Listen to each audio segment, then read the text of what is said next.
What is up, Film Geeks? My name is Trevor and welcome to my channel. Today is part 1 of a new 10-part series on my channel, the 100 Movies I Missed Project, 100 movies that I have not had a chance to see. Today is the first 10 movies on that list. I've been very excited to do that. If you guys have seen any of these movies, make sure to comment your guys' list down below and let's go ahead and get this thing started. So first up, I watched Back to the Future for the very first time. Being able to see all these iconic characters that I've only heard so much about was probably the coolest experience for me in this entire film. Marty McFly is one of my favorite protagonists in any movie ever. He's such a likable and cool character, in his style. I want his clothes. I want to go where he goes shopping and buy all of his wardrobe. Also, Einstein the dog and Doc. Great Scott! This movie has so many things that I enjoy about it, but it also has so many things that are unique in this film that feels way before its time. This movie was made back in the 80s, and it's basically about Marty McFly going back, and then his mom falls in love with him. That is a very unique and interesting concept that I want to see more of.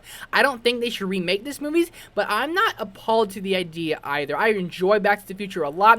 I actually haven't seen the other two, so that's actually later movies come on this list, but I didn't want to talk about both of them in the first 10. I loved every second of Back to the Future. It's a fantastic movie, and then when theaters do reopen one day, if this movie ends up going back into theaters, I would love to see it on the biggest screen possible because I had so much fun just watching it at home, and if I got to see this in theaters, I'd be a little kid all over again. Next up, I watched Baby Driver, and I've only heard so many great things about this, and I was watching some videos on it, and Edgar Wright made a masterpiece within this movie. It didn't follow the people who are really doing the crimes, it followed the person who's driving the criminals, and that is Ansel Elgort as Baby Driver. And this movie is so unique, and it's funny, and it's so interesting, and the soundtrack in this movie is obviously probably the best part.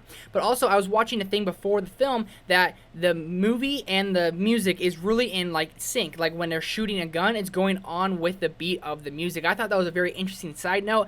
Baby Driver is a movie I've been wanting to see for so much, and I can definitely say it delivered. Baby Driver is honestly probably a top 30 favorite of all time for me now. I had so much fun with it. The entire cast is stacked. Kevin Spacey's great. Jamie Foxx here is the real standout for me. He's definitely kind of the villain in this movie, but definitely a likable villain, funny villain, and definitely a badass and kind of scary villain all the same. Baby Driver is freaking awesome. Next up, I watched Django. I'm actually trying to watch all the Quentin Tarantino movies because I haven't seen any of them, so I started with Django Unchained, and I loved it. I love Django. I loved everything about Django. Jamie Foxx is great, but Christoph Waltz, obviously, he won the Oscar for the supporting actor. He is brilliant in this. This movie actually really propels off the script that Quentin Tarantino provided. Probably one of his best screenplays. I had so much fun with it. It is absolutely hilarious. And then Samuel L. Jackson comes in about 3/4 into the film, and he's one of the funniest characters I have seen in a Tarantino movie. Also, Leonardo DiCaprio is definitely more of a side character, but when he is there, DiCaprio is always such a powerhouse actor. He's such a force, and you feel him on the screen. So this movie's kind of a revenge tale. And they're going like almost like a love story in a way. Christoph Waltz and Jamie Foxx have some really good chemistry that really floats this movie along nicely. But Christoph Waltz, his charm, his talk, how he kind of talks, it makes it seem like what he's doing is okay.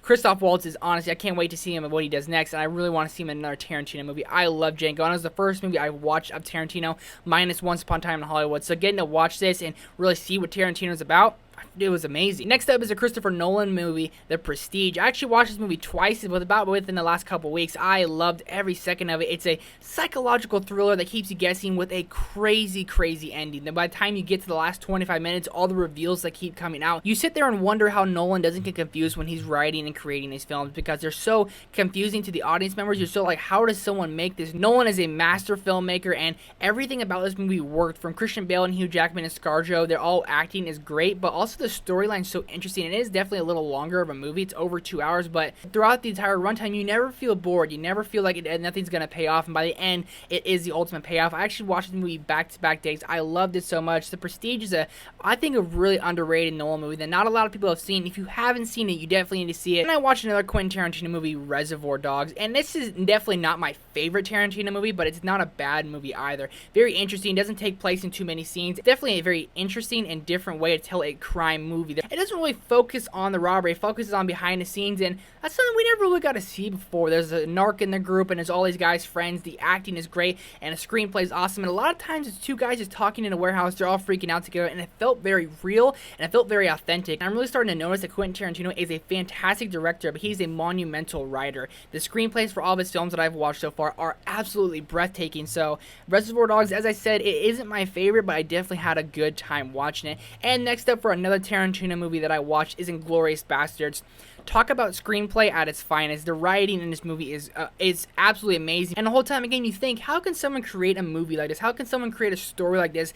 Yet Quentin Tarantino does at the best he can. And Brad Pitt and the Bastards are definitely the best part about this movie. They're not in it all that much, but when they are hilarious, and there's so many funny lines. Margaretti! There's so many different funny and quotes in this movie that I love so much that I can't wait to go back and rewatch. I think Inglorious Basterds is definitely Quentin Tarantino's best made movie. Granted, I have not seen them all yet, but so far I think Inglorious Basterds is his best made movie. And the opening scene alone with Christoph Waltz doing what he does best is awesome. And also the Bear Jew.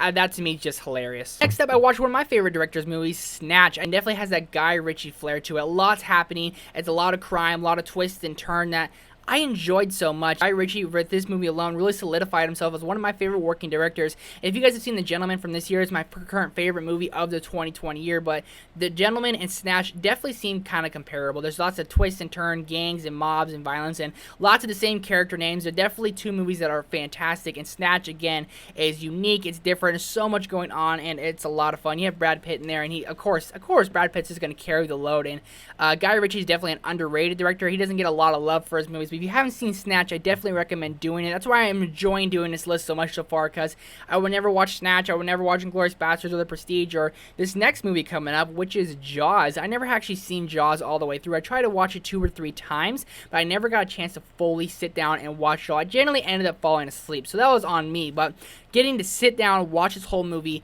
it's a masterpiece. From start to finish, the only nitpick I had was that the runtime might be a little long. But other than that, this movie is so captivating and gripping, and half the time you're just thinking something's going to happen. The way they build tension is something I haven't seen in many films. And when you think something's going to happen where you're just looking at the water, that the shark is going to come out and get you, when it wasn't. And also, John Williams' theme for this movie is absolute perfection. But by the time you get to the end, it has a very satisfying ending. And it also has a just very sweet and simple ending. You think you're going to go for a big bang, which they do. But when the end credits roll, the way they ended it, I really did enjoy it. Jaws. Who knew Steven Spielberg could make a great movie? Jaws is perfection. Next up, I watched Dazed and Confused, a recommendation from my good pal Chris over at Film Stock, who's also doing this project, so make sure to go ahead and give him a follow. And Dazed and Confused is one of the best coming-of-age movies I've seen, and one of the most, easy watches I've got to see. It's not very long, and the characters in this movie are so likable, and it's basically following a bunch of kids in high school all throughout one day, all going to a party, and you have Matthew McConaughey in there, you have Ben Affleck in there, and you have all these other actors who kind of get lost later on in their careers, but in this movie alone,